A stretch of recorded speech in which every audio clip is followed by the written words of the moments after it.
to Ukraine now, where the military is using up vast amounts of ammunition in its fight against Russian troops. The Ukrainians are now fast running out of basic supplies, such as bullets, and the arms industry appears unable to keep up with demand. DW's Terry Schultz has this report. Ukraine's endless quest for higher-tech weapons dominates the headlines. But in fact, the country's soldiers and its allies have a much more basic problem. Everybody's now asking for more ammunition. On the front lines, there have been reports that Ukrainian soldiers are nearly running out of bullets, and some NATO countries say their cupboards are bare.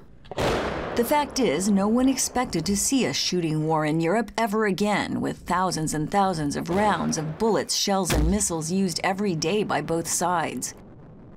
Stockpiles of ammunition in NATO countries and, more crucially, production capacity in the weapons industry had declined for years in favor of more sophisticated equipment. It's all unfortunate, but that's what it is. And it's the result of just in time, just enough way of looking at our economy. It's not a situation that can quickly be reversed. Western countries have been learning the hard way that it's one of those problems where it doesn't suffice to throw money at the problem. Camille Grand spent 6 years in charge of defense investment at NATO. He says the current ammunition shortage could not have been foreseen, but admits now it's a race against time to fulfill Ukraine's urgent needs and replenish NATO allies' domestic stockpiles. What is slowing us down? Is it bureaucracy? Is it the fact that we don't have enough skilled workers? Is it the fact that the supply chains are not what they should be, that we don't have the stockpiles of critical components? The answer, he says, is all of the above. NATO allies are scaling up as fast as they can. The U.S. says it will increase production of artillery shells by 500% over the next 2 years. Germany's Rheinmetall says it's hiring more people and may build a new production plant.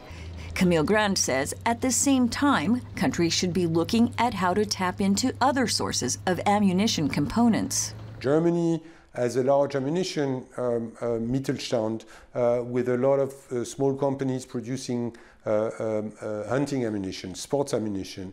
Of course, a large portion of that is not fit to do strictly military ammunition, but they can certainly contribute to the supply chain.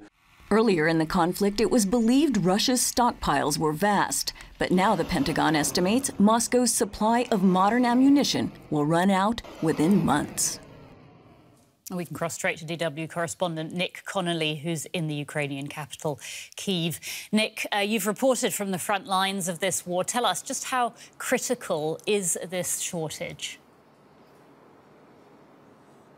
Well, it's definitely very stark. I've met commanders of howitzers, of artillery pieces, who've told me that they don't know how long they can keep on doing their job, if they'll basically be forced to withdraw, and move away from positions and await for more ammunition. This is a very real problem.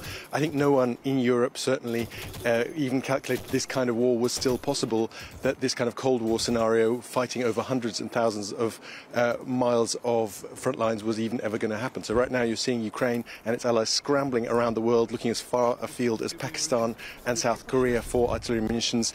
We've had reports of Pakistani-made Soviet-caliber munitions heading this way. US troops being asked to send munition that they had stockpiled in South Korea to Europe for Ukraine. This is obviously a very, very big effort, but obviously when you speak to Ukrainians, they say this isn't getting here fast enough, and they're having to make some very tough choices and trying to use what they have more cleverly rather than just kind of carpeting the battlefields with munitions as you see the Russians doing. Well, let's talk about the other side. I mean, we heard in Terry's report there that Russia is also facing its own supply shortage. Is there a chance that Russia could run out of ammunition too? Well, certainly it seems like they did have a lot less in the way of supplies than people outside of Russia certainly had thought before this war, but they do still have a whole lot, and they're using it very liberally. You can see those images come from Bakhmut, other places in eastern Ukraine. It's kind of a lunar landscape with huge craters, just seemingly kind of endless streams of munition being used. But it seems like for now they are able to produce more. They are not being attacked in their hinterland. They have all the kind of metal, all the supplies of basic materials to make more munitions. But what they are really struggling with is high-tech equipment. Western sanctions are now finally starting starting to bite, and we're seeing new-built Russian tanks, actually less technically advanced than stuff that was built before this war, but they're unable to get parts from Western Europe, from North America, and that really is having an impact. So Russia now fighting with weapons that are 20, 30 years in terms of the kind of technology behind what they had just a few years ago. DW correspondent Nick Connolly in Kyiv. Thanks so much for that. NATO Secretary-General Jens Stoltenberg agrees that ammunition stockpiles are a problem.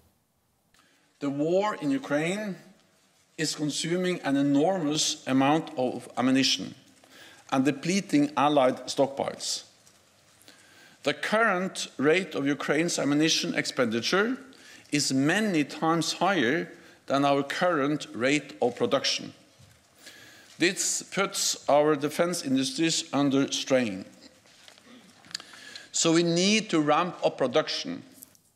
Well, our correspondent Terry Schultz is at NATO headquarters in Brussels. Welcome, Terry. Do we have a sense of how much ammunition is being used in this war? We don't have any exact numbers on how much is being used because, of course, neither side would like the other one to know if there were military weaknesses and in which weapons. But it has been estimated by U.S. defense officials that Ukraine is using between 4,000 and 7,000 rounds per day, and that Russia is using as many as 20,000, of course, with a much larger military. But the important figure is that they're using more than we can make, the Ukrainians anyway, and that's what's really concerning because, I mean, if that's true and if that continues, then it seems like you would end up running out at some point.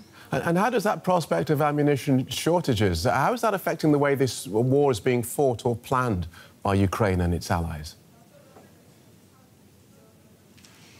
I'm not sure exactly how they will rearrange their resources on the ground, but what they are talking more about is how they readapt back here in the supply chains.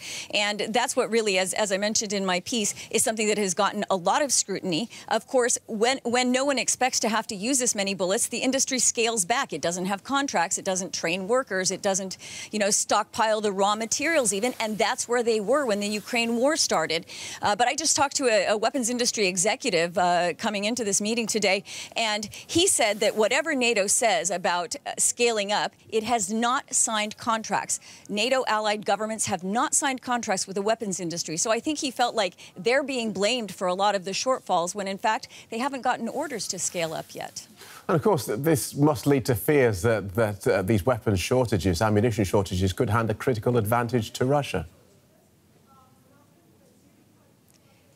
Russia's very different economy from Europe's makes it much easier for Russian President Vladimir Putin to simply tell companies to ramp up. I've heard stories that he's kept men back from conscription to have them work in the factories, that he tells workers they can't have weekends, they have to work longer hours. Of course, that doesn't work in Europe because most of these companies are not state-owned, and there are laws about how to treat employees. So until these companies get larger orders in Europe, they're not going to scale up, whereas Putin can just order it and he'll have much better luck.